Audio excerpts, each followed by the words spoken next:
called Varney the Vampire. And if you haven't been joining us for this, it's been a real treat and very enjoyable. I hope you will find it as delightful as we have. Thank you all for coming in and joining us. Okay, let me try to get all the cameras arranged to roughly the same angle here. We're going to work on audio while we've got the video set up so I can get everything mic'd up properly. This is my DJI, which I think sounds awesome.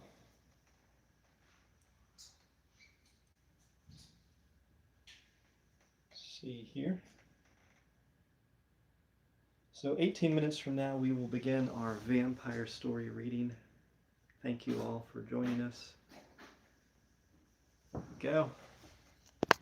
All right.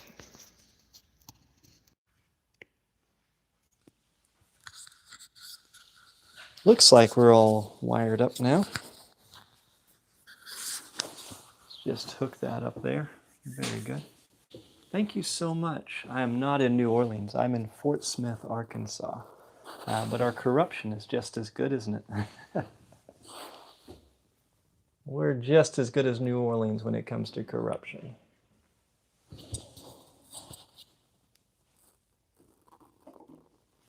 I'll keep that out so I'll remember when the lovely lady gets in here to get her mic'd up. Welcome in, everyone. We're going to be started in 15 minutes reading Varney the Vampire. Where is it? There it is. Here is our book, Varney the Vampire from the 1840s. This has been an incredible read. I have absolutely loved it, and I hope you've been enjoying it with us. Excuse me. That's right. Do what Kelly says. It's time to give us those hearts and tap the screens and do all the things necessary to show us the love and appreciation. It is the pleasure. It is the. Wait, you're running for mayor, correct? Which party do you intend to be running with? The mayor is a nonpartisan position. You don't run as part of a party. So I am not running as any party. You just saw the new Dracula movie. I intend to see it. I've been waiting for it for months. Hey, Laura, welcome in. Welcome in. And as always, on our Tickety Talk, as we get 50,000 taps, so as you tap the screen, I will reward you by performing some magic for you. So if you enjoy seeing magic, make sure and be tapping on that screen. It helps me out a bunch, and I appreciate it, and will show you my thanks. One moment.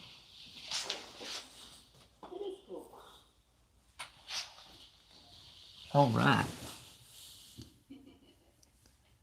How do you think you'll make out running for mayor? I think we're going to do very good. I've got the support of many, many good individuals that are really a part of our city and actually care, that have been reaching out to me. Today I've had several reach out to me. What is it, dear? Oh, you have a couple of hamburger patties that have been there for days. I think in the... Well, thank you so much for voting for me. It's okay. Why am I not wearing a wedding ring? That's an interesting question. Is it hard for you to tell that I'm married? Have you seen my videos? Have you seen my wife? If you can't tell that we're married, I think you need to get your radar adjusted. Gotcha. Getting started earlier. Welcome in, darling. Hello. Look at this. Isn't she gorgeous? Why, thank you. Thank you so much, Dalton. You dropped my eraser. I didn't mean to drop your eraser. It's important. Here you go. I gotta get you mic'd up. Oh no. Oh no. I gotta start the streaming on this device. Yeah, well, let me help you get the mic on. Oh, here, get out of my hair. Do we have 4 going? No. No? Just 3. I was trying to get that one going, but I didn't have enough time to get that going. So. Well, I was excited for a second there. I know, she's completely gorgeous, Sierra. Do card tricks. You. I will do a card trick. When TikTok pays me with enough taps, I will be happy to do a card trick. So. I have a card trick that I'm the only person in the world that can do that I very much enjoy. Golly, it's funny to see all the different tabs you open up throughout the day when you're trying to condense down. Is there a story behind this pendant? Yes, this pendant right here around her neck. We traveled to France, I believe it was, long ago. And when we were exploring, was it the castle in the southern part of France, or was it the chateau up in the northern part near Normandy? I can't recall which one It was the chateau. It was the chateau in Normandy. Anyway, she found it hanging from a rose bush in the garden. You're going you to so make much, everybody Shayla. think I just filched it. Well, I mean, it seemed like it was just given to you by nature itself. Like there was no one around. We tried to find the owner and we could not.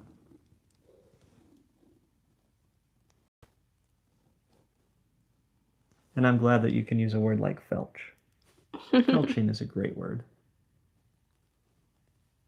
Did we meet on weird.com? No, but that's where I met your mother, Jenna. Thank you for asking. I didn't know that existed. I'll have to look it up. I've never heard of it. I need to be careful naming off those kinds of addresses. You do. Yes, yes. Hello, New Hampshire. Welcome in. Hello, Brendan. You mentioned any other place with a dot in the name. Yep. And it thinks that you're trying to direct traffic into many other places. Do we do Airbnbs only? We have regular rentals. We have Airbnbs. Our listings are also on VRBO and on other vacation rental sites too. So you can find us in most of the places you will find vacation rentals, but single family long-term rentals we also do. I'm going to send my daily heart me. Thank you so much, beautiful. So I bought a heftier phone case. That is pretty beefy. It's much beefier than my old one. Does it have a screen protector on it too? There is a top that I could do with a screen protector. Do you think I need this screen protector? I don't know. You just manage to break your phones all the time. So. Hello, Maryland. Am I native to Arkansas? Yes. If you vote for him, I'll do magic to Fort Smith. Vote for Shane. Thank you for coming up with campaign slogans for me. I appreciate that. Do you complete background checks or credit checks on your renters? Although we do them, we don't allow, we still rent to people with credit problems. We rent to people that don't have good credit most of the time. And we've rented to people with former felonies and other things as well. I'm very fond of giving people a second chance. I rented to 2 people last month alone that were both homeless and did not have the money to even start the payment. It does occasionally burn us. Yep, and it hurts sometimes. Yeah. But sometimes it works out great. I'm glad for the times where we've been able to give people a chance and they've gotten back on their feet and life has gone on much better. Mm-hmm. And it's great when we have those stories, and sometimes those stories don't work out that well. I didn't know Bret Hart was a vampire, Joshua. That's interesting that you would indicate that. Hello, Australia. Welcome in. Good day. Credit shouldn't be allowed to decide housing. Everyone deserves housing. First off, no one deserves anything specifically. Like birds deserve housing, dogs deserve housing, wild animals, they have to figure things out for themselves to some degree. I have seen, oops, I just want to close the mic there. I'm talking with my hands and I hit the mic. I have seen so many people that have huskies post about people being concerned about their husky dogs being outside in the snow. Cold around here. Yes. So this is the thing, though, is that housing is something that we have to put our time into. I renovate houses. I spend hours and hours and hours and hours of my day every day renovating houses, trying to get them back in livable condition because who lived there destroyed them. And the nature of people is that more people are destroying properties than are fixing the properties. So if it weren't for people like me making money off of housing, there would not be housing for anyone. It's not something you may like. You may feel like I'm taking advantage of people, but literally, I've made 25 homes available to families around here, and I've done so for relatively affordable prices. Do we do bloodletting? No, not really. I do occasionally donate blood.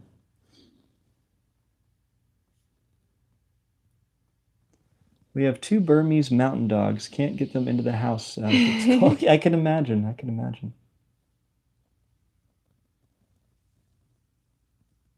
I don't think anybody's perfect at everything. You're a carpenter and a remodeler. Well, welcome in. How's my son X? If you're referring to my oldest, he's still in the process of getting that job he's been talking about. Yes, for weeks now. They're going through HR. He got his GED papers to them, but he's still working on them calling all of his past employers. They're going through the references for real. But it's true. I mean, he's going to be in a job where he's in somebody's house and with some people daily. So they want to make sure that he's a good person. And I don't blame a job for wanting to make sure of that. I am the landlord guy. And so credit, why we use credit to determine rentability for some people, and we don't. Like, we do credit checks, but it doesn't really affect whether we rent to someone. But if I lived in California and was renting in California, for example, it can take a year to do an eviction in California. Meaning, I could rent to you tomorrow, and you could move into my house, and then you could just not pay me. And I could be stuck with you living for free in my house, and I could be paying a $3,000 a month mortgage payment on that house, and you would not pay me a dime. And the entire time you're there, you could be destroying the house on the inside. So when I get it back, it could be $100,000 or $200,000 remodel to get it back livable again.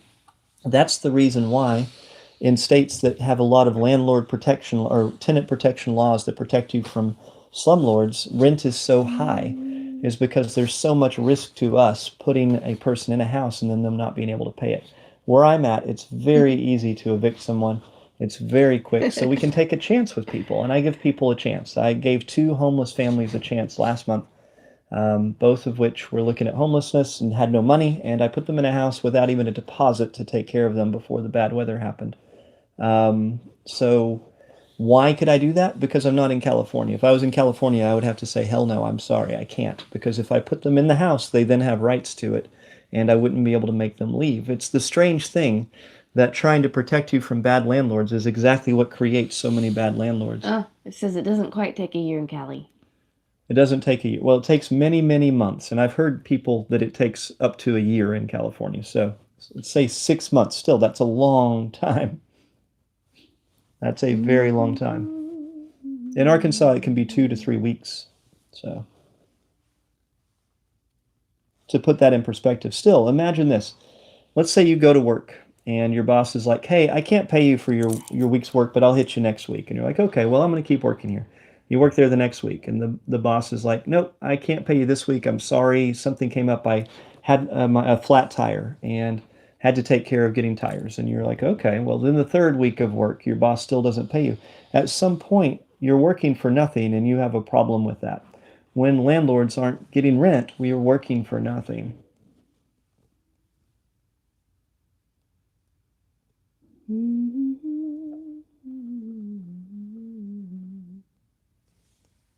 We did not get the apartments with the theater.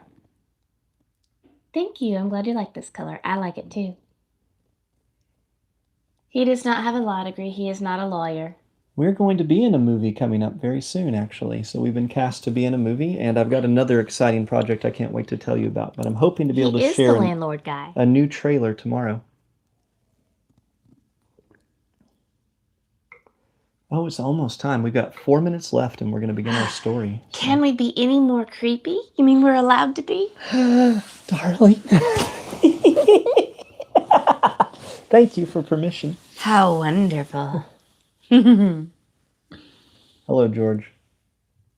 We're still shooting in April is the plan.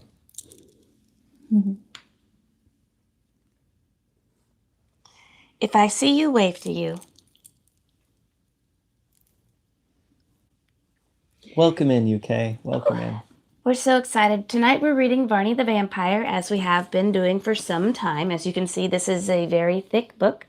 This is the 2nd volume. We've been following the story of Varney for quite some time We've almost been at this one a year, haven't we? It's been a long time. I think we started it like in March. I'm not sure when we started, but it's been a minute. Yeah. And we're not quite halfway through with this volume. Which is the final volume. We're getting close to the end.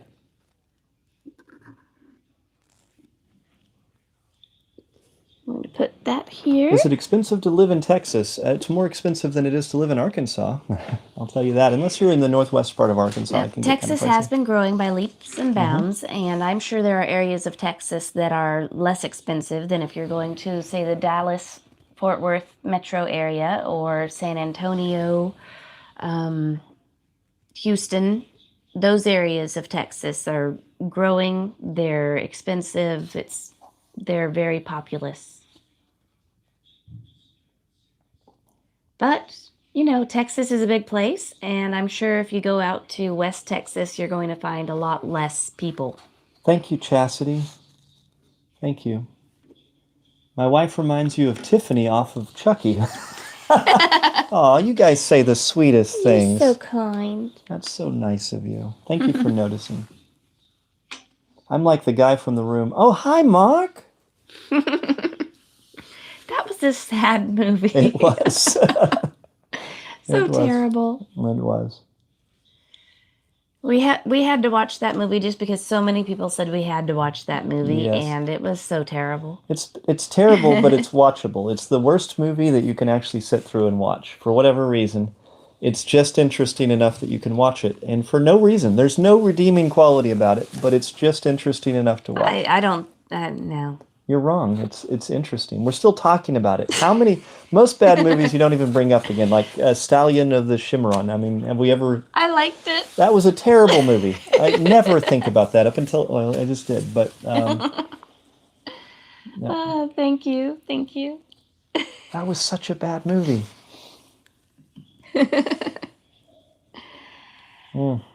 In our village, we are not normal. That is true. We are oftentimes Thank you for the people stars. will take pictures with us, even where we live, asking us if we are from somewhere else. We're not doing kisses, and someone here on you Yeah. says you're Brad the Hitman Hart. Brad the Hitman Hart? That's interesting. I've always thought I was Brett, but...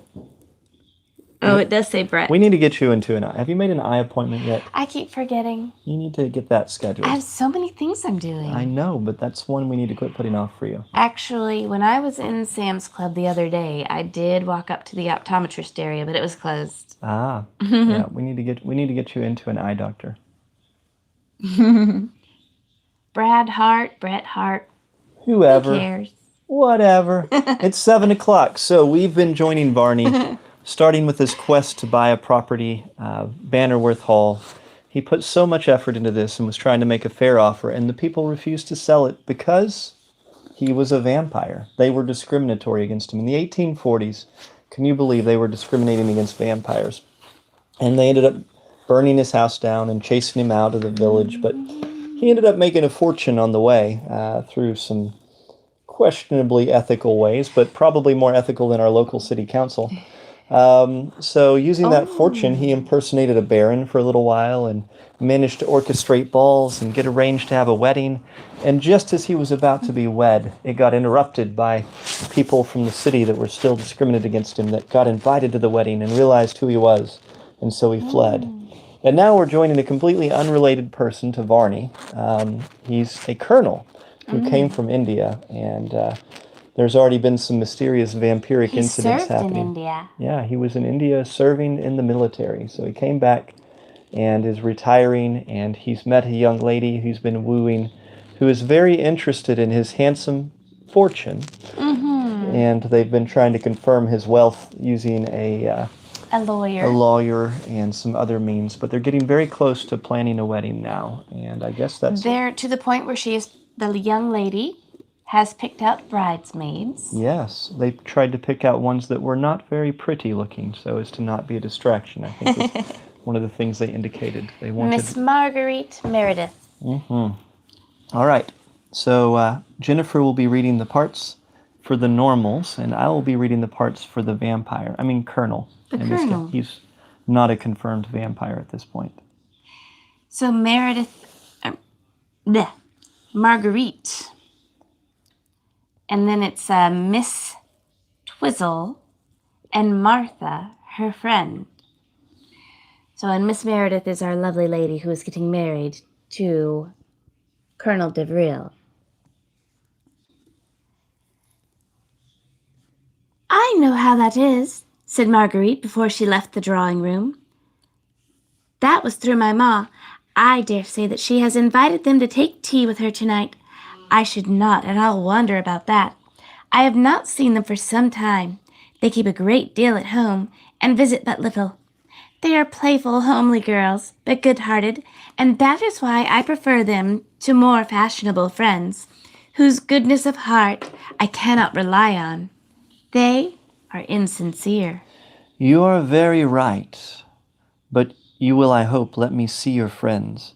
And unless you have family matters to speak of, perhaps you will take tea up here with me. I shall be all alone if you do not. So you see, I am speaking from selfish motives. But do you think I shall be at all hurt if you do not see fit to accept the invitation for them? I will accept it for them cheerfully, and shall be much surprised if they do not do so too, said Marguerite, as she walked towards the door, and then left the apartment to proceed first to her own room, and there to examine her present, before she sought the visitors to give them their invitation. The parcel that she was gifted by the colonel contained some handsome laces and other matters, beautiful and expensive, such things as she could wear, and excite the envy of others, which was of all things, and usually is of women in general, the most enchanting thing in all the world, and gives intense gratification. After admiring for a moment or two the beauties of the laces, she could not help involuntarily exclaiming, "Oh, this will be beautiful, so becoming, and so much above trying anything else that can be brought by my bridesmaids. I shall be a queen amongst them. Indeed, they will but set me off to the utmost advantage. I shall be the glory of the occasion." Having secured her new acquisition from inquisitive eyes by locking it up in her drawers, she returned downstairs and then entered the parlor, where, truly enough, as she had imagined, there was Mr. Twizzle, Miss Twizzle, and Miss Martha, all of whom were dressed out for the occasion. There was some truth in what Marguerite had said to her mother, that the two intended bridesmaids were not likely to induce anyone to fall in love with them. They were oddities of the first water.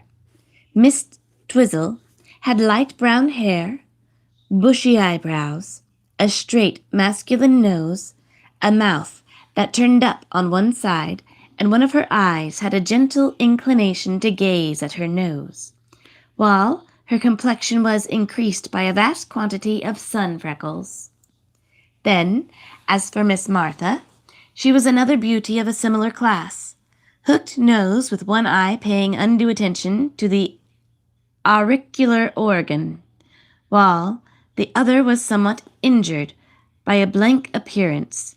Her hair was red, and she was pitted by the smallpox to a fearful extent. Such were the two friends whom Miss Martha had chosen for bridesmaids, with the laudable view of putting no temptation in the way of the colonel, which Miss Meredith, her mother, most strenuously advised, as she had experience of men. "My dear Miss Twizzle, and you, Martha." "Ah, Marguerite! God bless me, who could have imagined above all things what I have come about? What can you be thinking and doing? Here you've no friends to help you. I see you have done it all yourself. What can you think of people? Oh, you have no mercy." "Aye," said Martha. "There's no doing anything while you're about. No one else has a chance, but you must tell us all about it." "Oh, yes, yes. I will tell you all about it, and more than that. You shall see the colonel, if you please." "Oh, that is what we should like above all things." "Oh, it's a colonel, then. A rich Indian colonel. Upon my word, you'll have to be presented at the court next." "Oh, you're joking with me now. Well, never mind. I shall joke you some of these days. You may depend upon that. My turn will come next, and then I won't forget you. But seriously, there are more unlikely things that may come to pass than that." Well now, I dare say. Who would have thought of that now? But then you are lucky, you see.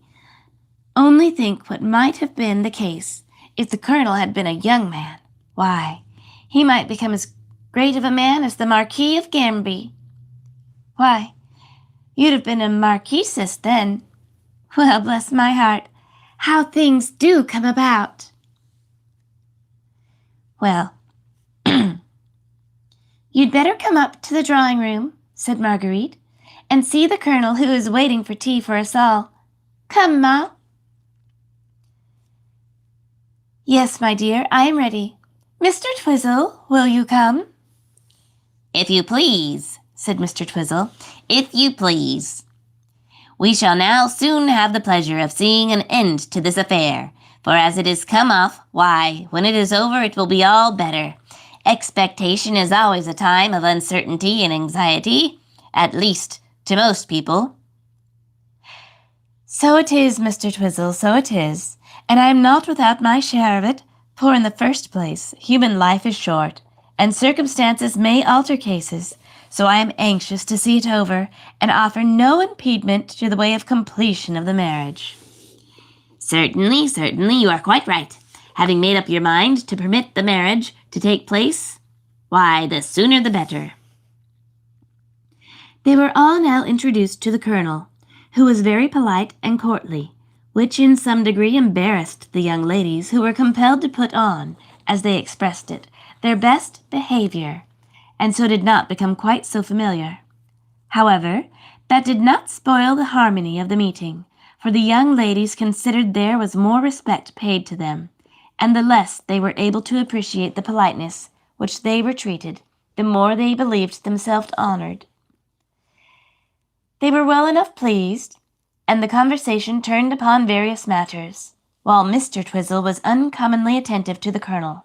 Indeed, he watched him most narrowly, every turn and every expression, as if he were resolved to ascertain by the constant surveillance whether there was any foundation for his half-inspired doubts respecting him, and also as whether it were possible that he could have had any hand in the disasters which he had on several occasions suffered.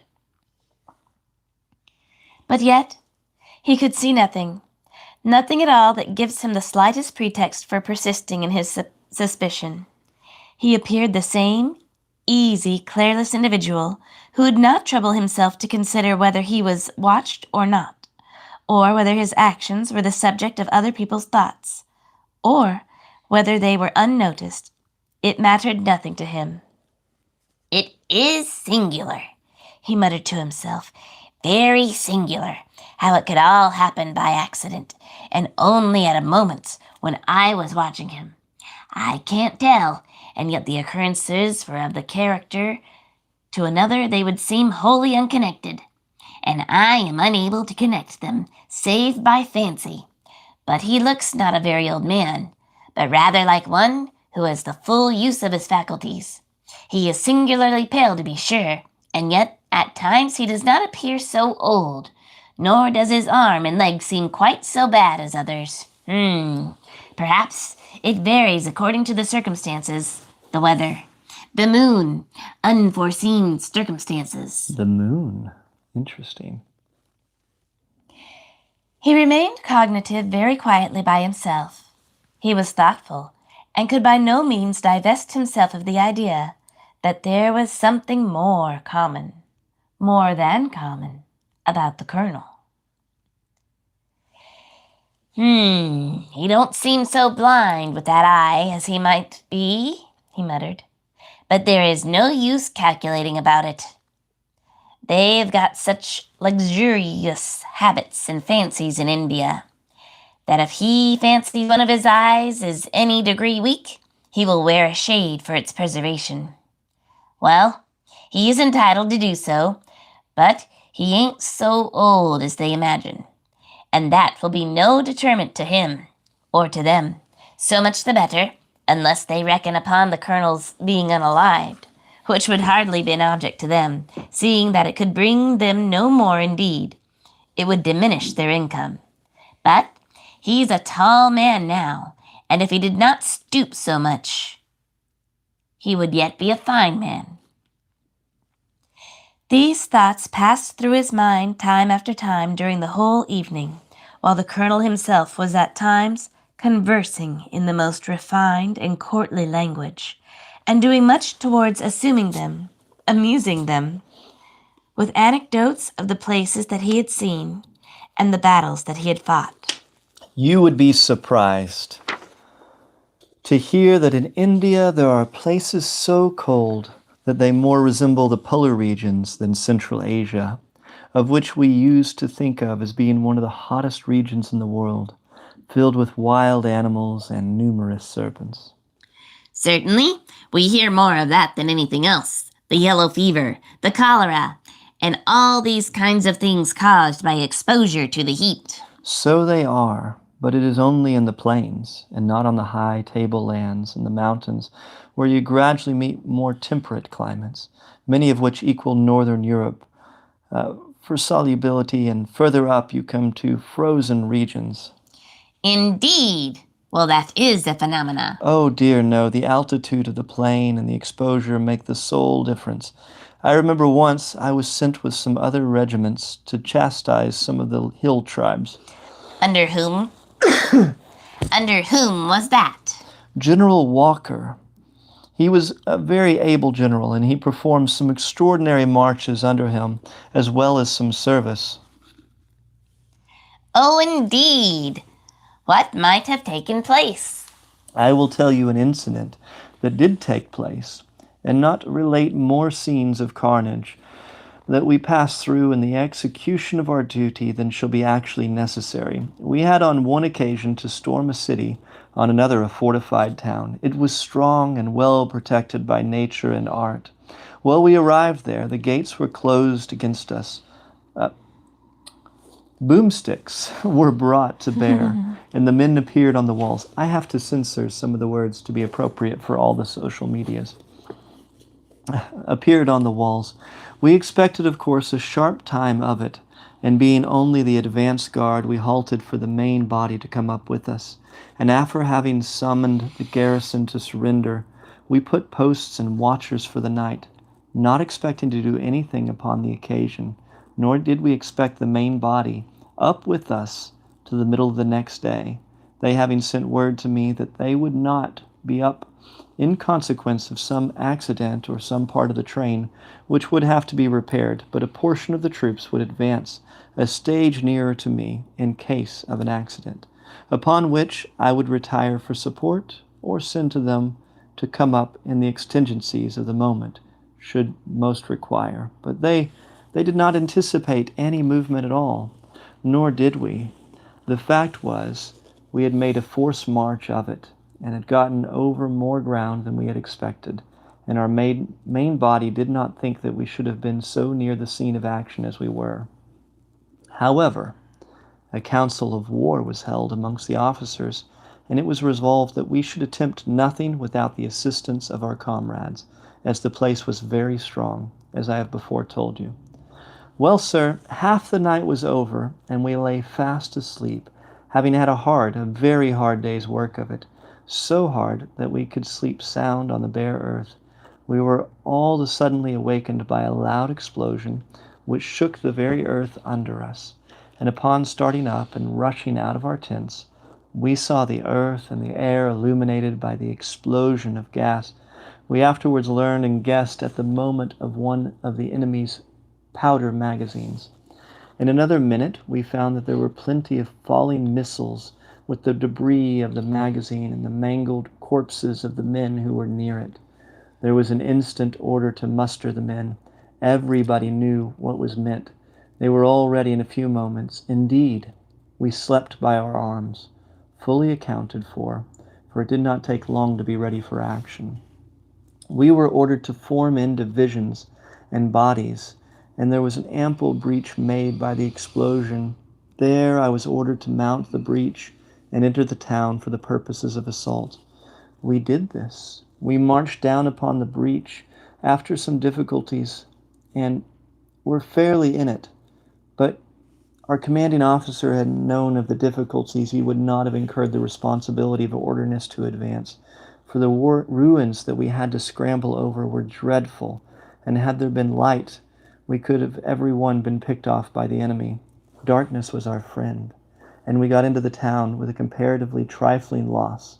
When our men got together, they began to tell a tale, for their volleys were well directed upon the enemy, who were drawn up in masses, and whose fire directed ours. We were not completely exposed to the fire, for the same objects that exposed our men as they were sermoned before reaching the enemy protected the immense volleys of musketry. However, we carried the point, and at that moment another explosion took place in some other part of the town, which illuminated all around for a moment or two. Then came masses of bricks and stones and timbers. Excuse me, I usually silence that. Let me silence that device. He's telling old war stories, if you haven't told. He is a colonel.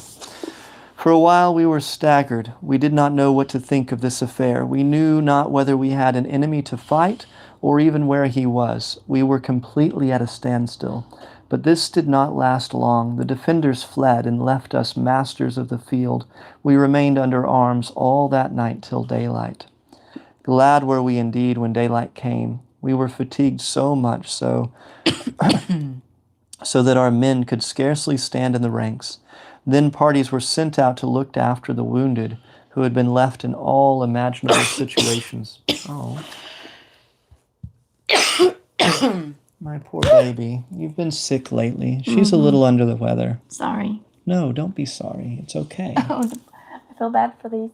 For the coughing, and it's okay. It's okay. We all love you, and we appreciate you. Okay. Give him just a minute to finish reading. Yes, just a moment. Where were you? I'm figuring that out. I was at such a moment I was discovered. My leg was shattered by a musket bullet. Oh, my leg. And you lay bleeding all night? Yes, not exactly bleeding, for I had since left me to bind a ligature over the wounds, so to stop the effusion of blood, which would have unalived me in a very short time. However, there was no necessity to lose my leg, but it was made me permanently lame. I see you are, so, sir. But do you never feel it worse at some times than at others? Yes, I do. There are times when I do not know what I have received a hurt at all, but sometimes I suffer a little, and I am a little bit more lame in consequence. It was fortunate. It was your leg, for it might have been your head, you know, and that would have been an unaliving blow to your fortune. Yes. I might have been unalived, as you observe, but at the same time, I should have done my duty, which in these cases is all looked to. I might have saved a better man who had a wife and a family. I had none. Conversation now ran on the forthcoming event, and Mr. Twizzle was invited by the colonel, and the whole party were well satisfied with each other, and parted on very good friends, with the promise of meeting again before the propitious morning, which was to unite the fates of Marguerite Meredith and Colonel Devril. It's magic time. Yeah. We got to the end of our chapter. Let's see. Somebody was already asking for a card trick. Why don't we start with my famous card trick? I'm the only person in the world that can do this, so I hope you guys enjoy this. So what I have here is a deck of cards. Very simply, what I'm going to do is take a card from this deck, flip it around backwards, and put it back in the deck. And you guys are going to get to pick the card. I suppose we should let's let somebody from our TikTok audience pick this card. So somebody tell me a card. Oh, and I'm going to do this using only my tongue. Where'd you go, dear? Where'd you go? I'm right here. Okay. Well, usually you help me pick. All right, so we're going to do the King of Hearts is the first one listed. Let me pin the comment. There we go. Oh. You said the King of Hearts? Uh-huh. Oh.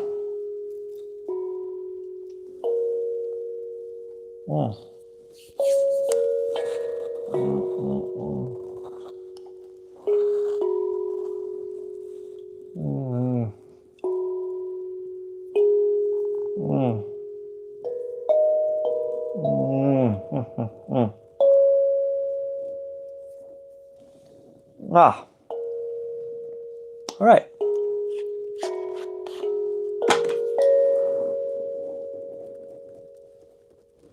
Let's see if you can spot that King of Hearts as I spread these out. So I'll let everybody get a nice look. Do you see the King of Hearts in there? Did you like the accompanying music? I did appreciate the accompanying music. Thank you for some mood music. Here we go. See this one? Do you see this one? Oh, you dropped it. Would you pick it up? I'm sorry. That never happens to me, I promise. I've not dropped a card like that in a long time. But yes, the King of Hearts. If I just picked your card for you, you can send me thanks. I appreciate you guys very much. And remember, guys, you can find things with your tongue. It just may take some practice, but your ladies will appreciate you for it. He is very, very talented. Good evening, good evening.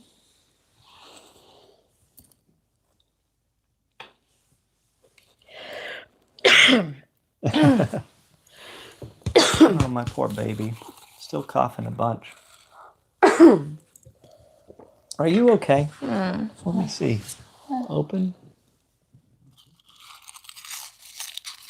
Well, I think this may be the root cause here. Like, that's... Oh. No wonder you're coughing so much. Oh, my gosh. There's your problem. You're going to feel so much better now. Oh, look at this. Oh. Better? Oh, my. Oh. Does that feel better, baby? I think so. May I have some water?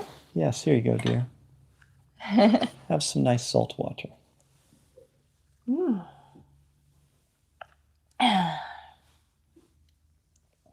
That was a tongue drum.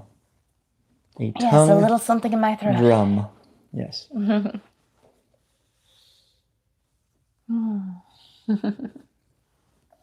Great chemistry. I'm the only one that has good chemistry. We don't have great chemistry. I'm the one that's great at chemistry. She's not very good at chemistry. Actually, you took some chemistry classes. Yeah, I'm pretty good at chemistry. I passed the AP Chem test and all of those things.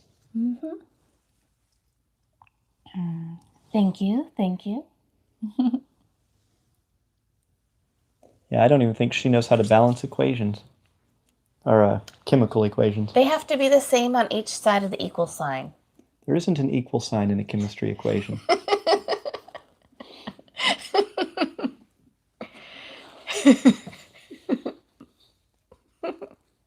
But the concept stands. I love you guys so much. Thank you for hanging out with us. Thank you, thank you, thank you. I thought I was being smart. We're taking a little break in between the chapters that we're reading. Is there anything Shane can't do? Somebody implies that I can do anything. There are definitely things that Shane can't do. They generally involve rhythm. Skipping rope. He can't skip rope. Yes, like jumping rope when it starts going kind of fast and you have to use your rhythm to be able to... Nope, I cannot do that. I could not clap to the beat of any music whatsoever or even headbang to the beat of my favorite metal songs. It's just not something that's in me. I do not have a sense of rhythm. So dance... I've got rhythm. I'm a great martial artist, but I'm terrible at mitt drills like boxing because most people think they're seeing the mitts and punching, but in reality, a lot of it is rhythm. They're showing the mitts in a rhythmic way and punching on a rhythm. So I'm not good at those drills. There are anything involving rhythm. I'm rhythmically challenged. He really is. And I think the ADA needs to make some allotments for people like me that are rhythmically challenged. Dance is a problem for him. I think that they need to have like a dance interpreter that can interpret it into something that I can understand. But it's okay. I'll be all right. So we have tried over the years to take several dancing classes. And if you know, one of our good friends is TK. Thank you, Deborah. And he is a dance teacher. And he has tried to help teach Shane. You say it like it's a lost cause. I don't think it's totally a lost cause, no, but I think that we would have to have way more time to devote to having classes to learn it. TK was in one of my videos today. He bought a house a couple of years ago that I taught him how to buy with no money down, and he renovated it using the bank's money. And so he has a free house that he's renting, and he has one available right now. It's a duplex, and so I did a video with that earlier. Kelly says it is a lost. Kelly, none of us are lost causes. We can figure it out. But I do feel a lot like if you've ever seen See No Evil, Hear No Evil with Gene Wilder and Richard Pryor. That is a fantastic movie. If you haven't seen it, you should look it up and thank me later. But there's that scene where he's like, maybe if I get right in your ear and scream into your ear, you're going to be able to hear me. And people are all like, no, you can hear the rhythm. And they'll do some kind of clappy thing with me, like, can't you do that? And it's like, oh, you're right. I totally can't. No, I can't. Of course I can't. It's just not there. That part of my brain does not exist in the way it does for the rest of you. I was talking about some of the people that I've met in the deaf community not recently, but every time you hear the really loud vehicles going by and the music is just shaking the vehicle because they have the music playing so loud. And it's oftentimes people in the deaf community like to play the music super loud and have that bass really going so they can feel the vibration of the music. My wife got me this for Christmas. I did. Somebody was asking about that on the tube. What are our favorite movies? Harvey. Harvey's a great one. With Jimmy Stewart is my favorite movie. So if you've never watched Harvey with Jimmy Stewart, I think it's an incredibly good life lesson. And it's something I used to make my employees watch back when I worked in technology, because there are a lot of people, and we grow up being rewarded when you're correct in school. You made the A, you had the right answer. And that means you're good. That means you're the best in the class and all these things. And we reward correctness so much in our society. And that movie is a lot of people that are trying to make a person correct. And it's the person that is correct is so much better off and so much happier and so much more pleasant than everybody that's trying to correct him. And I think that it can help you to retrain your brain a little bit to appreciate kindness more than correctness. So we had a person here in the TikTok chat that said that they had Ash Williams tattooed on their arm. That is a committed fan. That is, Bruce Campbell approves of that, I'm sure. If he were here, he would say something like that. Oops. I've got a lot of reading this chapter. Yeah, I'll show you. Sorry, I was showing it to a different channel that was asking about it specifically. I'll show you guys. How dare you skip one of them? Yeah, well, yeah, it's everybody I'll show it here. To everybody. Everybody here is equally important. Yes. He's got his boomstick and his chainsaw hand. And oh, Jason has a whole list of movies he likes. The Green Mile, Braveheart, Gladiator, Shawshank, The Man on the Moon, Iron Mask, top 5. Watch Harvey. I bet you that'll make it into the top 5. That's one of those that I think everybody should watch. Oh, there's a Korean movie. Oh, yeah. Castaway on the Moon. Castaway on the Moon. That's an interesting movie, too. It is. I don't know if you could find it, but if you get a chance to watch Castaway on the Moon, it's an interesting little movie. Alrighty. I do need to get set up with something a little different, Kelly, for being able to stream on multiple platforms. But and I was working on trying to get another one going, but we're not quite there. Yes, Harvey with Jimmy Stewart. All right. Nothing could exceed the smoothness and easiness of the course of things in the wooing of Marguerite Meredith. All things appeared so well ordered. People were all of one mind, and it is needless to say that the young lady was elated. She was elated, and we might not be out of the way in saying that she was elated overmuch, and knew not how to keep the exhibition of her joy within proper bounds. She could not help showing that she was to be the lady of a colonel. Mrs. Meredith, too, was well pleased. What could she do but feel proud at the change that was about to take place? She would go to watering places in the summer, and remain in town during the winter. They would lead a very fashionable life. They would be of the elite, and all their acquaintances they would be compelled to cut, or, at the most, only speak to them when they were unseen by any others. It is astonishing how a change of circumstances produces a change in our habits and feelings, how it happens that those who were considered respectable acquaintances suddenly become the objects of our aversion, and we begin to devise all sorts of methods for evading recognition or of speaking to them when we can avoid it. This arises merely from the change in one's circumstances, which causes us to look for something much beyond what we have been used to. But, unfortunately, it brings ingratitude, and often in the train of its consequence. "My dear," said Mrs. Meredith to her daughter Marguerite, "we really cannot know the people at the corner house over the way who invited us to their parties." "Oh dear, no. We cannot think of it, but we must get rid of them the best way we can. You see, they will not be quite the thing for us when we come to have our change of circumstances. You may depend upon it, we will become necessary to weed one's acquaintances." "Why, yes, that must be done," said Mrs. Meredith. "And the sooner we set out about it, for the better. For the more intimate we continue now, the more trouble there will be to get rid of them afterwards." "Oh, certainly, my dear. We need not accept their invitation for tonight." "Oh, dear, no. I have dismissed the whole affair from my mind, and there is no need even of thinking of it any more. I shall not even think of sending them an answer.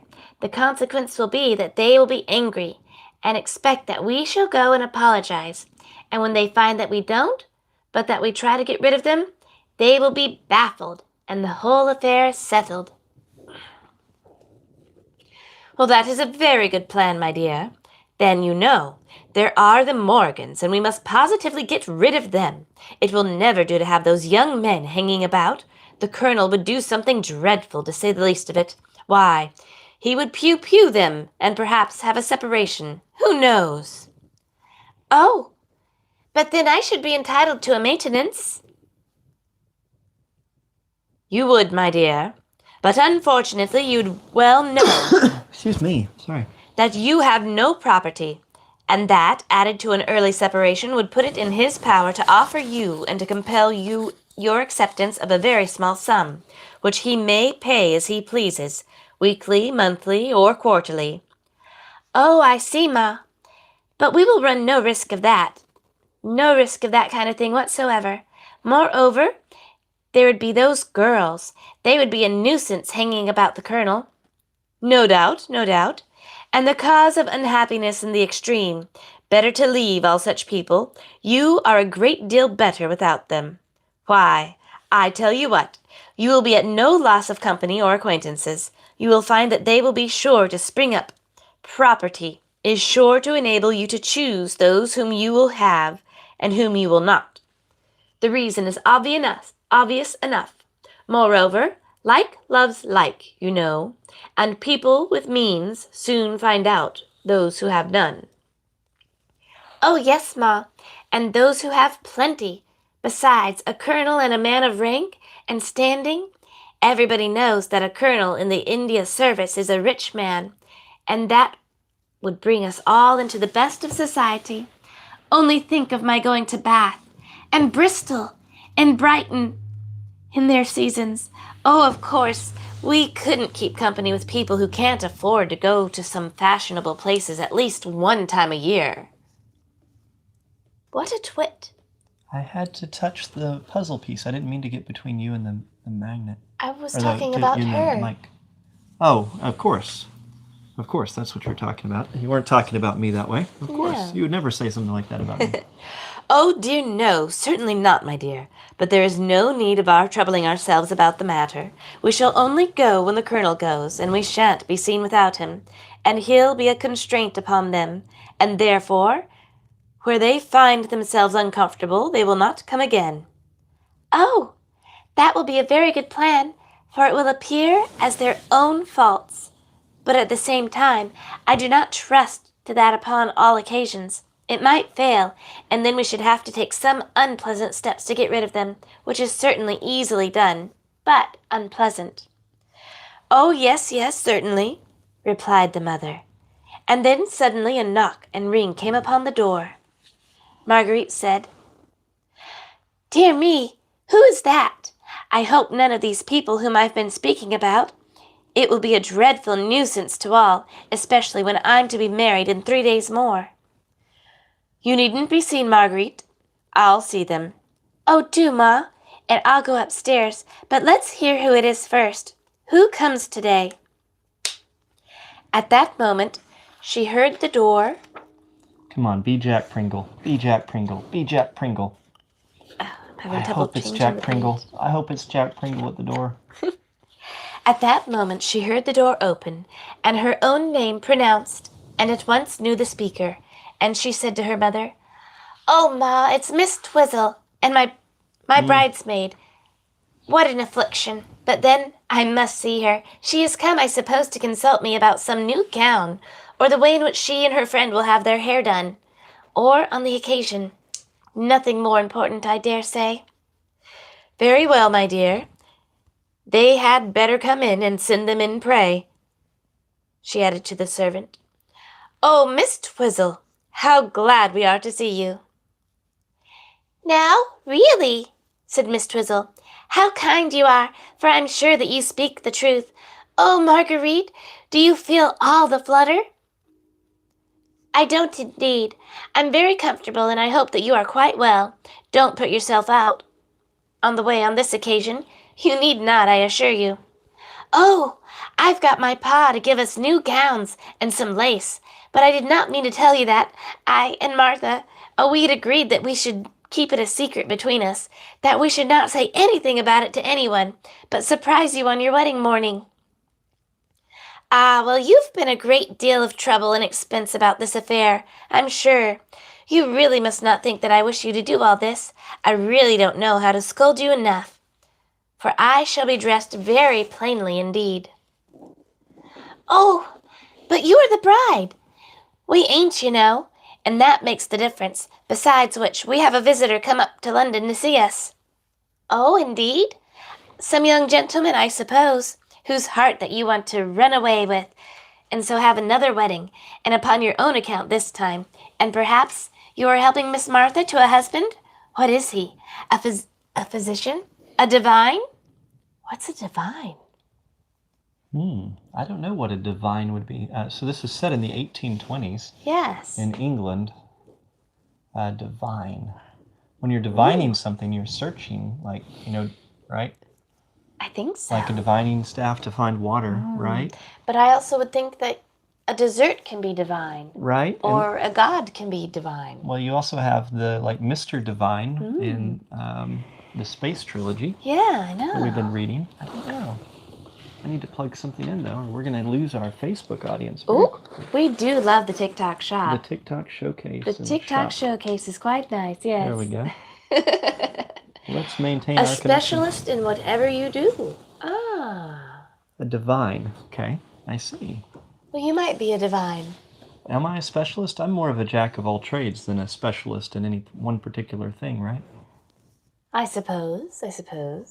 I mean, there are some very specific skills. I thought it meant being a specialist in everything. Oh, maybe, in whatever you do. But would you be a divine accountant, or would you need to be... Yeah. Bryce, remember, there's more to that saying than jack of all trades, master of none. Don't ever forget the last part of those sayings. You sometimes lose out on some wisdom when you do. What's the last part? Still always better than a master of one, because many people, don't capture that part. But it's better to be a jack of all trades than a master of one. So what is he? A physician? A divine? Oh, neither. But I will tell you, he's only an old man. An old man? What a sweetheart you have chosen, to be sure, but I dare say that you have reason as well as other people. But have you known him long? Oh, no, we haven't done so, but the fact is that Pa, and he have had some business together, and they are very much in each other's company. He's a man, however, of great rank, though a very old man to talk to, I assure you, but a man of rank and property." "Oh, indeed! Tell me, what is he, a lord?" "No, no, he's not much short of it. He is higher than a great many lords, I assure you. Why, he's no less than an admiral. Only, I wasn't to say anything about it." "Oh, will he be with you when my marriage takes place?" Oh no. I just realized what's happening in the story. I was reading a very long comment, and now my brain processed the part that you're reading. Okay. For those who don't know, the Admiral has been a regularly occurring character who is extremely fond of Varney. "Yes, he will. And I want to know, as he will be much with my father, and as a visitor, shall we be introducing to bring him here to grace your wedding?" "Oh, yes, by all means," said Marguerite, who thought the presence of an old man could in no way interfere with any of her schemes. Besides, a man of rank such as the Admiral would greatly increase the noise of her marriage. Indeed, here was probably a new acquaintance with whom she could be intimate. Besides, it was someone of consequence on her side that the great man was to come, and would, she thought, add some lustre to herself. "Well, then, I will not ask him until I'd seen you, because it might turn out that you would be displeased, and as I have not done so, I cannot tell you whether he will come or not. He is a strange man, and I won't ask him until the night before." "Oh, very well. Then we shall be quite happy to see him. I dare say that he'll come if you tell him who's going to be married. Indeed, if he's likely to come, I'll invite a few friends to meet him, but I won't say anything to anybody about it." "No, no, let it be a surprise to them all, and let nobody know whom they are going to meet." "Oh, that will be delightful, certainly very delightful. What a surprise it will be to them to be introduced to a colonel. This, and Admiral that. Oh, I declare, is long for on the account of the confusion that some persons will be in. Well, I must bid you goodbye for now. I've got to call upon my dressmaker to give her some orders." "You will stop and take tea with us? Surely you won't run away." "Oh, but I must," said Miss Twizzle. And so said Miss Martha. And after much pressing and refusing, they parted, and left Marguerite filled by other thoughts than those she had so recently had. "Ma," she said after a long pause, "do you know what I've been thinking of?" "No, my dear, I do not." "Well, then, it is this, after all, that we may as well make a big figure for the last time, that if we will have some friends who will figure upon the occasion, and no other." "Well, what makes you think so, my dear Marguerite?" "Why, you see, Ma, we are likely to have a distinguished visitor, and we may as well have as many as we can. Their number and dressed will look well, and as we shall leave town immediately, I don't see what we shall be at any future time annoyed by their visits. Indeed, it will be retiring from their society after giving them a feast." "Well, to be sure, I never thought of that," said her mother. "I never thought of it. What shall we do now? How can we provide for so many?" "Send an order for a pastry cook to provide breakfast for so many, whether they come or not, and then we need not trouble ourselves at the very little about giving them time. If we tell them about the day before, they will all have readiness for us." "Well, well, and as for the expense, it will be of no consequence." "None. I shall be able to pay for that and others if we owe any. But now comes the job of inviting visitors, and we must only invite those who will make up a show and dress well and pass off the occasion for fashionable people." "Oh, as for that, there are many people who never had a penny in their lives to call their own, may be very fashionable-looking people, and pass for men of 1,000 a year, to say nothing of a lord looking like a workman, and the like, which is very common enough." "Good. Then we'll settle that point, Ma, and you had better be superintend the invitations and the other affair. The breakfast, I mean. Very well, my dear. You know that I have no objection. I have seen such occasions before, and well I know what they ought to be, for therefore you may safely rely upon my judgment in such an affair as that. And about the selection of friends, I mean, visitors. That you may also leave to me, said Mrs. Meredith, and depend upon it, I will not invite one party whom we shall have cause to say that we are sorry that they came, though you know every allowance will be made for them by the Colonel or Admiral, if he come. By the way, I would not tell the Colonel a word about it, for sometimes the land service dislikes the sea service, and the latter often laugh at the former. So it will be safest to say nothing. Oh, no, Ma, I won't. I didn't intend to do so. Thus both mother and daughter had suddenly changed their views of what was to take place on the day of the intended marriage. They were now resolved that they would have as many of their old friends as they could get together upon the occasion, to cause the affair to go off with all the elate that it was possible. It would be the last ball of the season, that is. It would be the last she ever intended to give them, and that would be the last occasion upon which they would meet. Her respect for Miss Twizzle was augmented by the knowledge that she had an admiral for a friend or a visitor. It didn't matter which. Who could tell what might happen? Mightn't Miss Twizzle marry an admiral as ugly as she was, as well as she should a colonel? But there were many reasons why she should. She too might have some means of entangling his heart. Perhaps, after all, she only came there with him for the purpose of showing him off. At all events, said Marguerite to herself, at all events he is one that we can keep on terms with, and it will look well to be acquainted with some person of rank. I am, at all events, well pleased it has happened as it has. Mrs. Meredith, on the other hand, appeared to think her daughter's marriage with a colonel ought to be celebrated by no common rejoicings, that indeed the marriage ought to go off with as much disturbance to the whole neighborhood as was possible to make.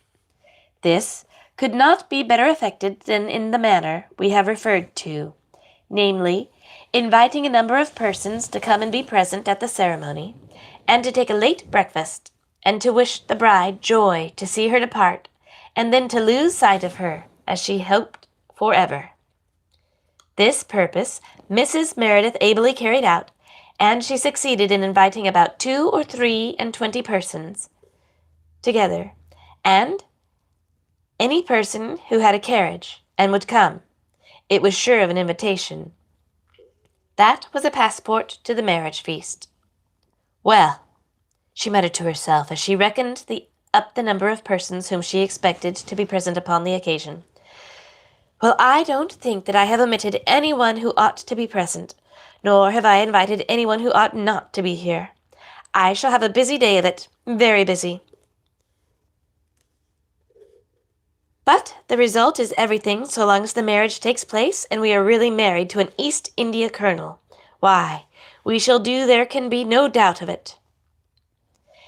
This was a conciliatory reflection. There was but little else indeed that could be done. Little indeed.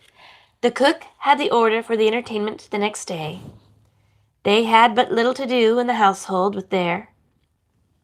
Indeed, they had extra hands, lest there should be any need of them, as she would not have anything go wrong upon such an occasion for worlds.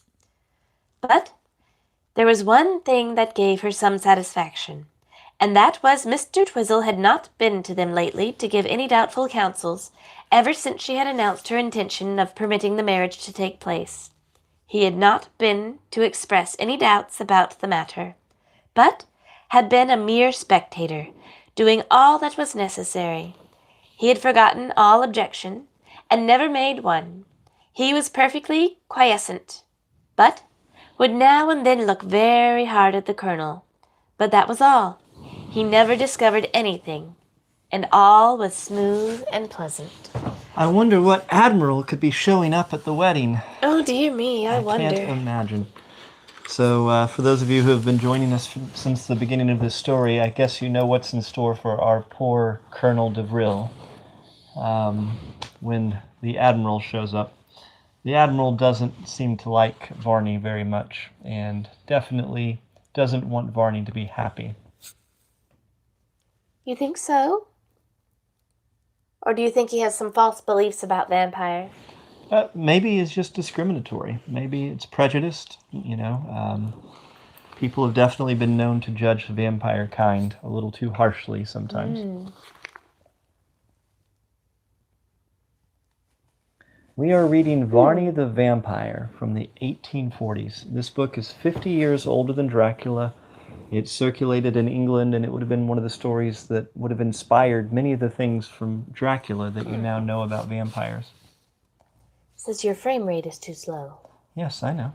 It's a problem that I can repetitively have with Facebook from this device. We love the TikTok shop. Yes, anyway. Yes, that's going to continue to pop up over and over and over again, and it's no big deal. Alrighty. I just have to, at some point, upgrade our equipment to something different. I've read the Twilight books, and I enjoyed them as books, but I didn't enjoy the movies. Emo vampires don't get you going?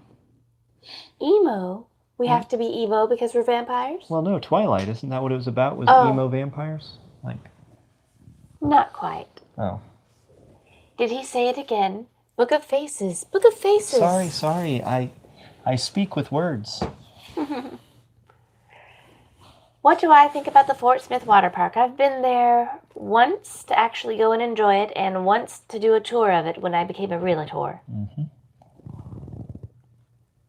So we didn't actually get to play the day we went as realtors.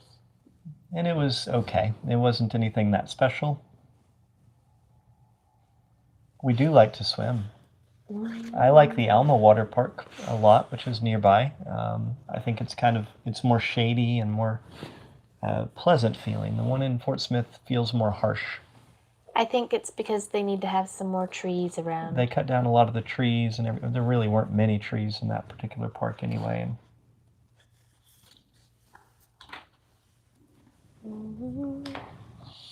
A really cool water park in Arkansas is in Hot Springs, in Magic Springs. They have the roller coasters and the water park all mixed together in kind of an interesting way. And they do concerts. Yeah, it's a neat thing. They'll throw concerts there too.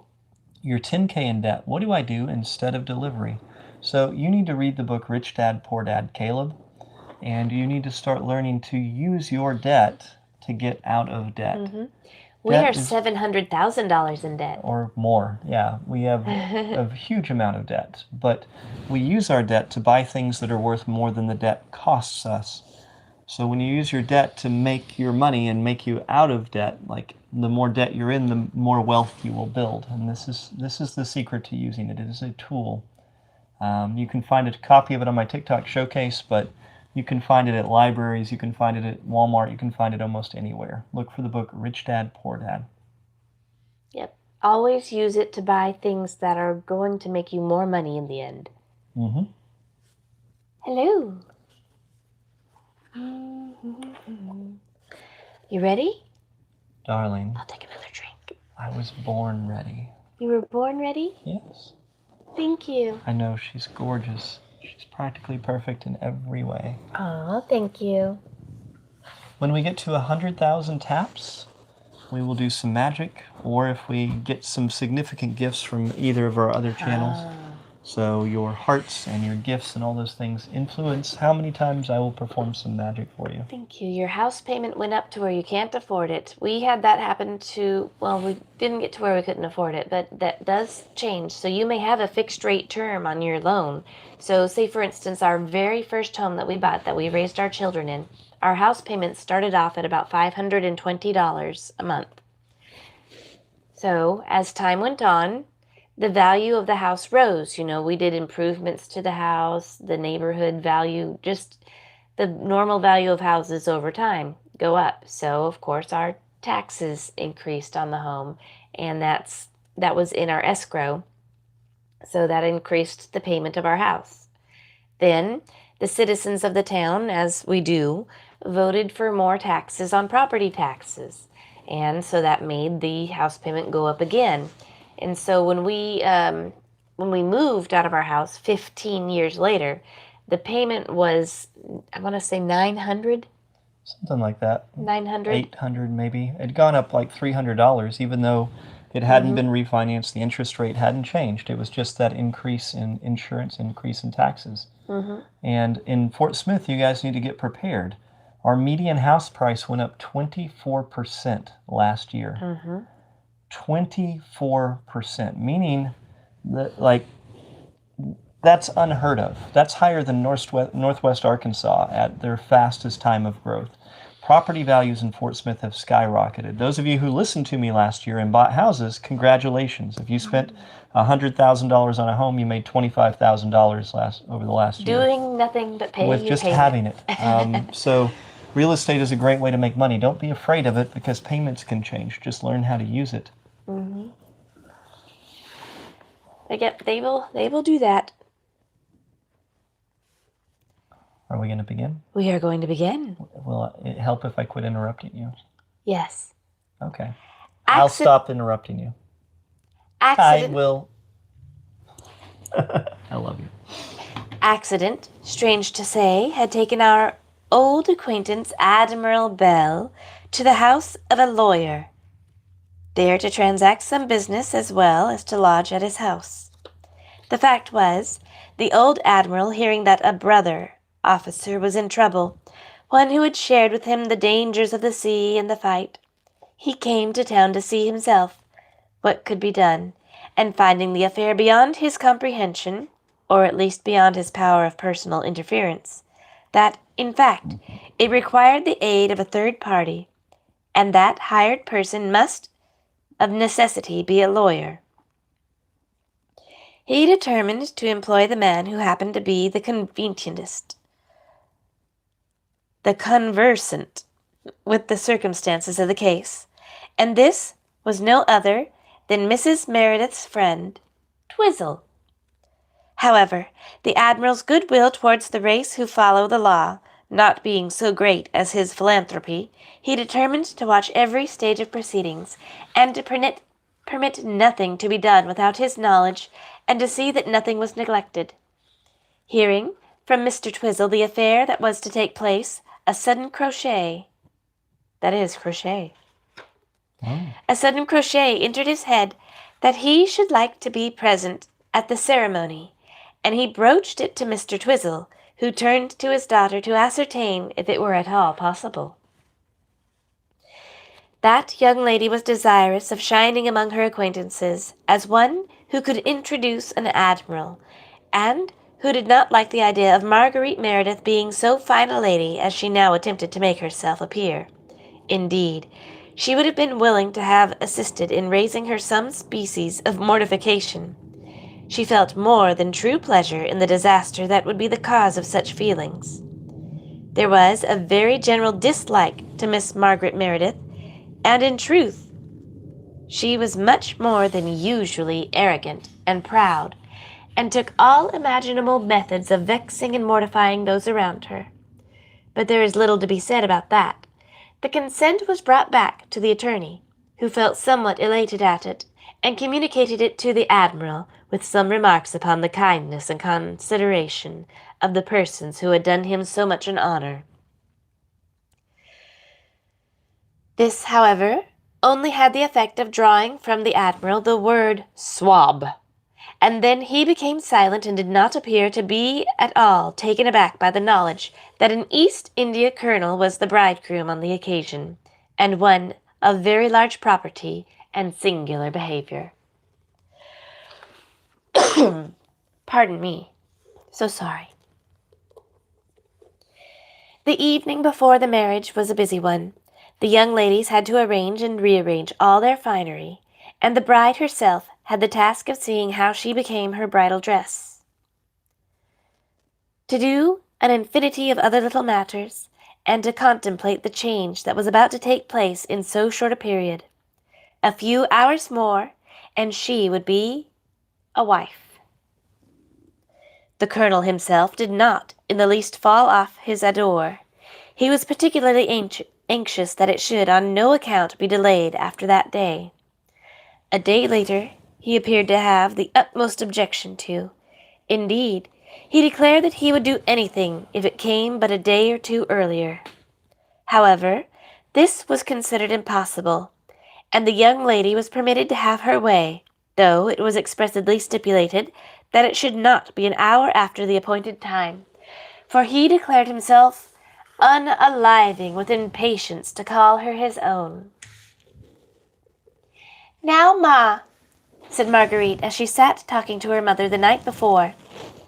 "Now, Ma, I hope that you will not give any of these people countenance when I am gone, and throw off their acquaintance. You will be firm on this point for my sake." "I will, my dear, I will." Darling. Yes, I see. We got to 100,000 taps, which means I'm going to do a magic trick. And since someone brought up quantitative easing on TikTok, by the way, congratulations on being educated at least a little bit in economics. Yes, so, lovely. I think I should do the Fed trick in honor of that. So this trick I Money printer goes. call the Federal Reserve. Okay, I actually thought about selling these for a while. I've been working on this device, and I created it. So what I have here, you can see, is a $1 bill. This is U.S. currency. Is his name Jerome Powell? Jerome Powell is currently the person, although... So this is Shane's impression of Jerome Powell. Yeah. Well, we're about to get a new one, it seems like. Are we? Yeah, so watch very closely. Here we go. Would you like to buy one of these? Because I think I could sell these like crazy. Look at that. It's just like the government. We just took $1 and turned it into 100, and now magically we can spend $100 instead of one. Isn't that amazing? I call that trick the Fed. All right.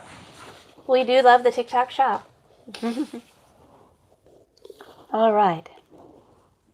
Then, when I come back, I shall know more of the Colonel's mind about where we shall live. Sorry, it's the daughter speaking. I got interrupted. I can't imagine how that could possibly have happened. I would never interrupt you. It would never happen. Not even once. When I come back, I shall know more of what the Colonel's mind is about where we shall live and how we shall live. He must let me have something handsome, I have no doubt, but what he will. He does not appear to be a close-handed man, quite the reverse, and all things considered, we shall be able to make a very agreeable living out of it. Why, yes, my dear, I cannot doubt it. He is no doubt a man of property and can well afford us enough, and some son is pin money indeed.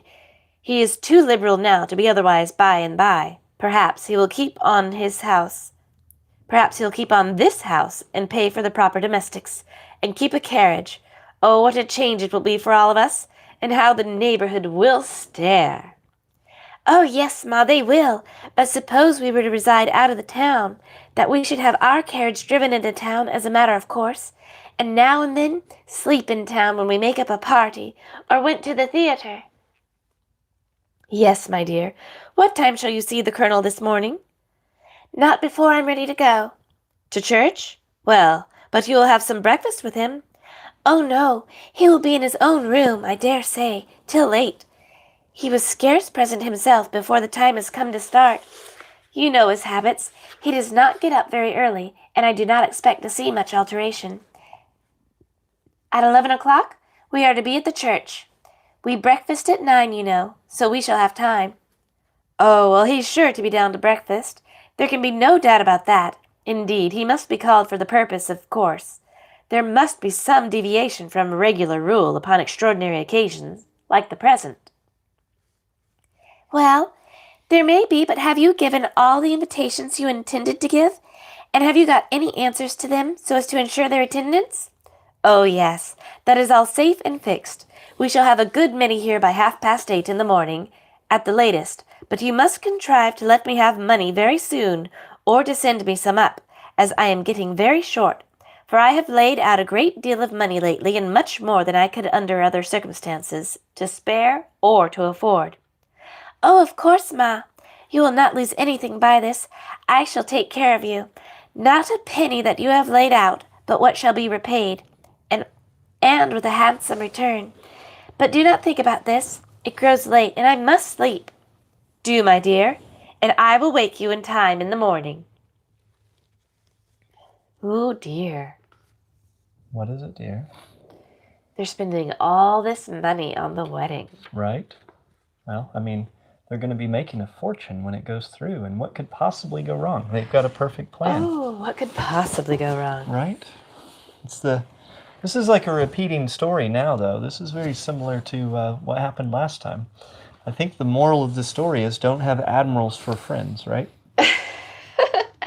Or try to contrive to marry someone just for their money. Maybe so, but I mean, it's not like Varney isn't aware that that's what they're doing. I mean, Colonel DeVril isn't aware of what they're doing, so he's willing to be taken advantage of a beautiful lady that just wants him for the money, assuming that he won't last very long. Oh, dear, dear. He's totally willing to be in that role. So he was. The morning came, and some of them were about early. Mrs. Meredith was up, and so was Marguerite. She could not lie so late as usual. She had done much, and yet she had so much to do still. It was really astonishing to see what there was to do. No one would have believed it, and even Marguerite became surprised. The idea for having multiple people over to breakfast, to have 40 or 50 people over for breakfast, that's just a different thing. I mean, we sometimes have a couple breakfast guests, but never anything like that. Yes, that's quite wild. Just a different culture. The morning was now fairly come. The servants were about in the house, and the neighbors were up and about. She could hear her mother chiding and scolding. She could hear the sound of her voice, and she began to believe that there was now no time to lose. The hour of 9 was now gone. The knocker and the guests had been heard for the last half an hour at the door, and she could hear the voices of the guests below, some of whom spoke audibly enough. Then they soon after descended to the breakfast-room, which, by the way, was the drawing-room, as there was not enough room below. The colonel at the same moment entered the room, and a vast number of congratulations were given and received from side to side, with the utmost urbanity and good-will. The colonel, for the first time, had thrown on one side the green shade which he usually wore, but he looked remarkably pale, though he had still the look of a hearty and healthy man. The paleness, which seemed to be constitutional, was very extraordinary, but that was explained by the colonel saying that he had been so ever since he had had the yellow fever, which had had that terrible effect on him, and upon his complexion. There was much rejoicing at the occurrences that were now in progress. Everybody praised the viands. Everything was of the best and first-rate quality, and there were many attendants, which made it so much better, and the more comfortable as everybody had an abundance of everything. Mrs. Meredith now shone in the greatest triumph. There was none so great and so grand. She patronized everybody, and appeared remarkably condescending, considering that she was the mother of a daughter who was about to marry a retired East India Service colonel.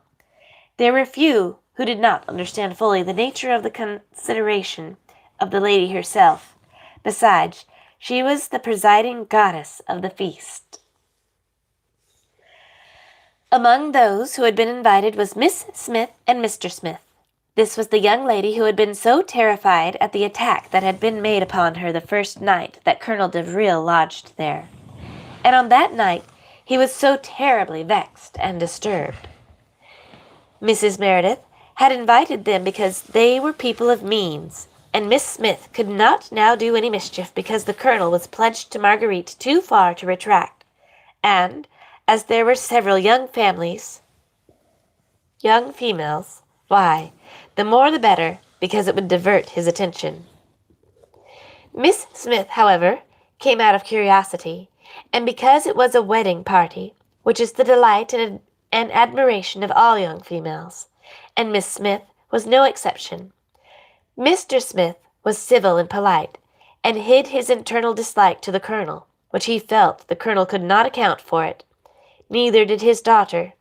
She had a great aversion to him, but at the same time she suppressed it. The colonel was courtly and complimentary, and made civil speeches to such as spoke to him. Indeed, he never for a moment lost his self-possession.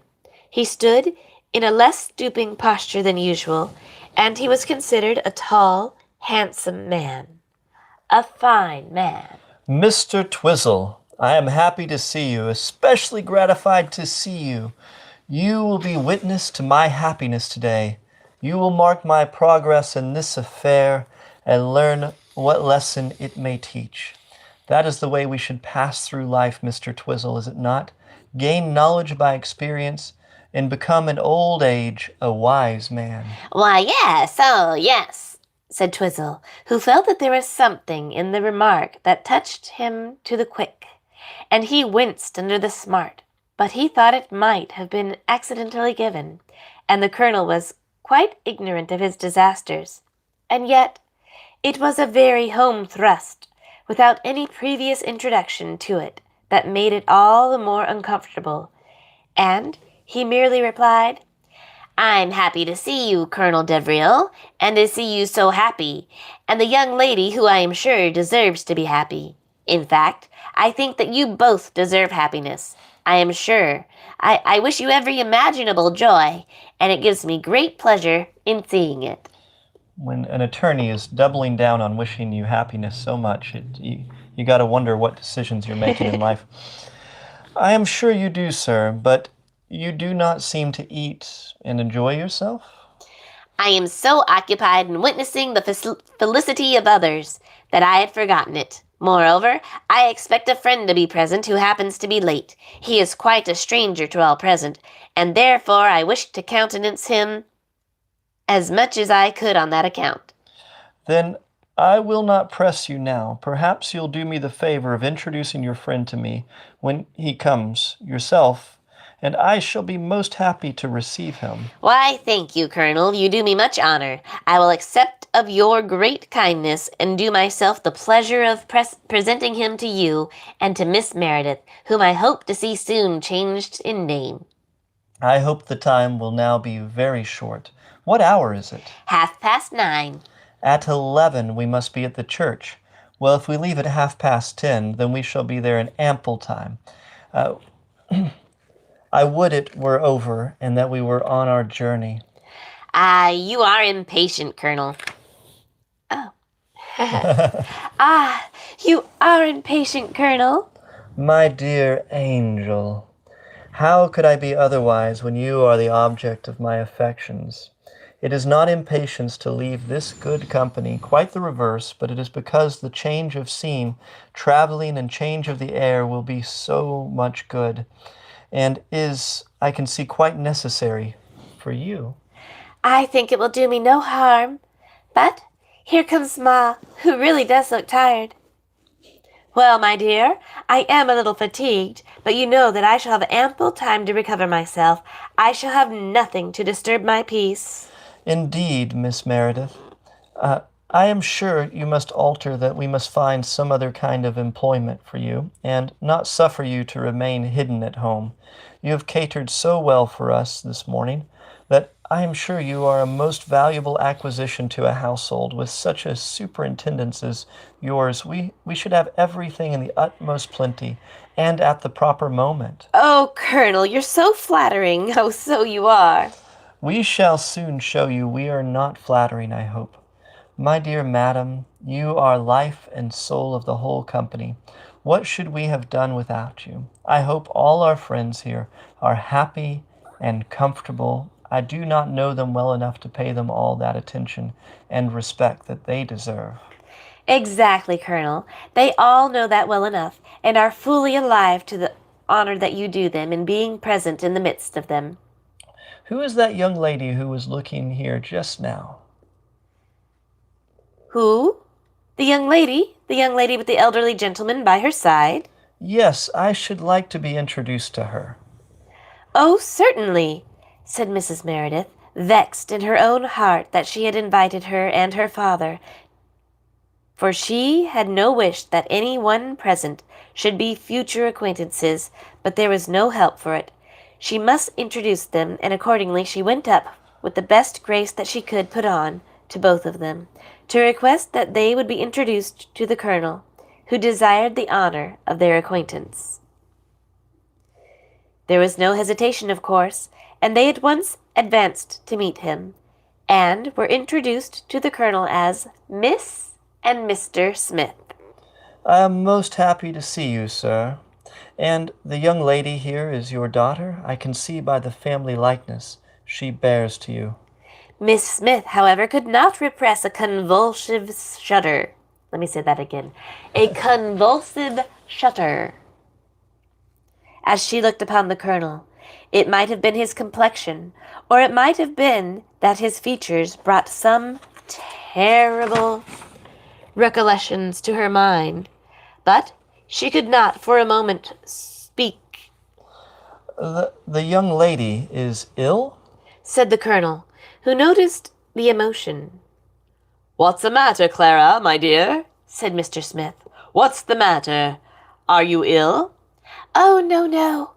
It was a sudden dizziness that came across me. I dare say that I shall be better by and by. I'm sorry that it should have happened to me now."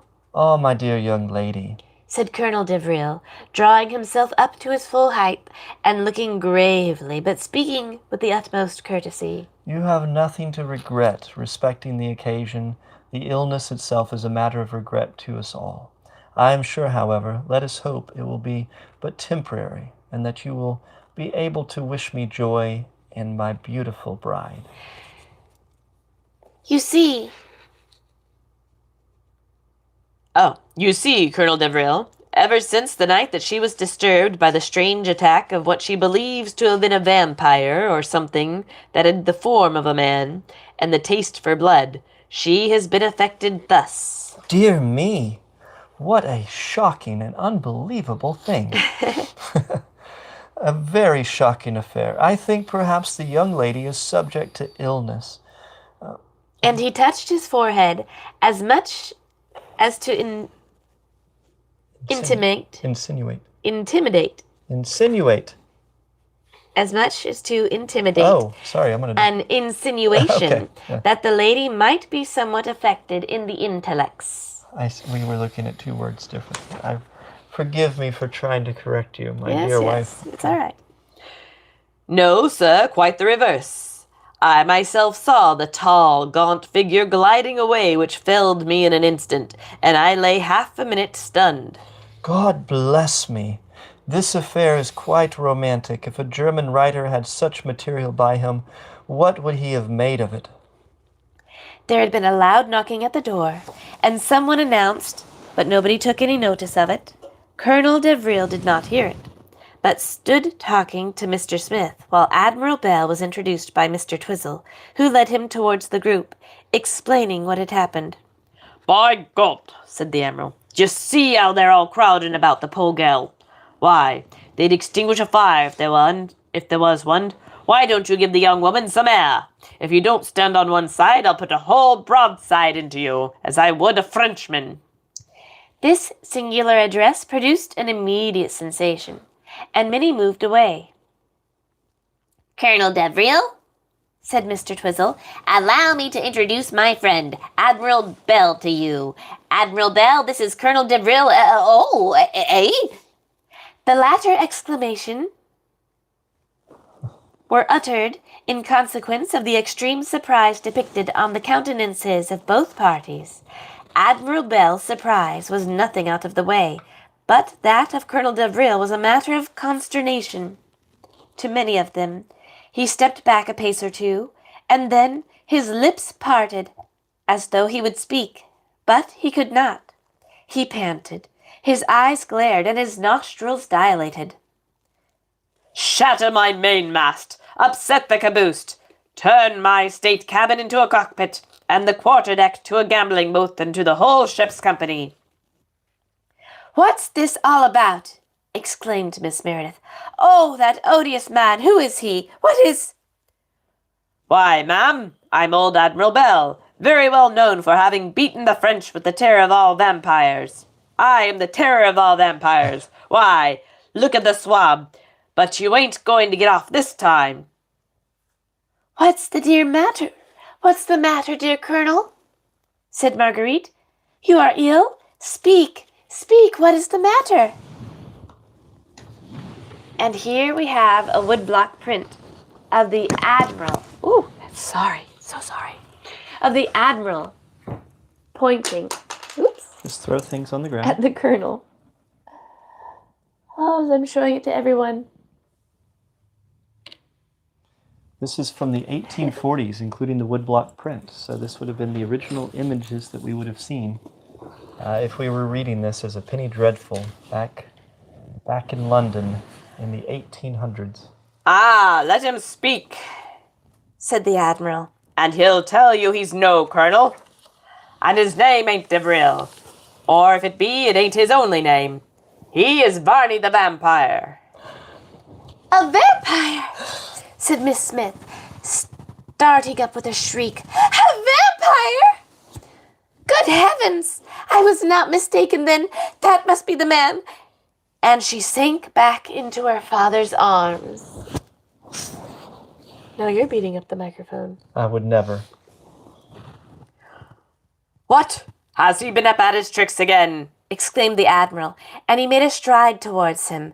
But Varney, for it was he, avoided him by stepping aside and placing some other person between himself and the Admiral.